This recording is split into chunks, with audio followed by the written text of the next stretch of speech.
Hello বন্ধুরা, এই পশ্চিমবঙ্গের ম্যাপ সংক্রান্ত তথ্য নিয়ে চলে এলাম। পশ্চিমবঙ্গের ম্যাপ যারা কম্পিটিটিভ এক্সামের জন্য প্রস্তুতি নিচ্ছে তাদের উদ্দেশ্যে খুবই প্রয়োজন। এই পশ্চিমবঙ্গের ম্যাপটা জানা খুবই প্রয়োজন। আমাদের পশ্চিমবঙ্গে কয়েকটি জেলা নিয়ে গঠিত, 23টি জেলা নিয়ে গঠিত। পশ্চিমবঙ্গের মধ্যে 23টি জেলা অবস্থিত।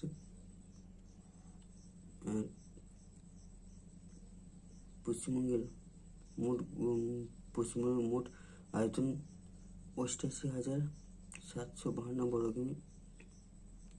আমাদের পশ্চিমবঙ্গ ভারতের পূর্ব দিকে অবস্থিত। পশ্চিমবঙ্গের মোট জনসংখ্যা কত?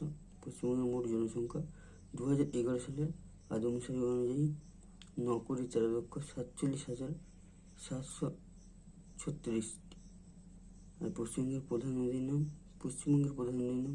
ভাগীরথী হুগলি।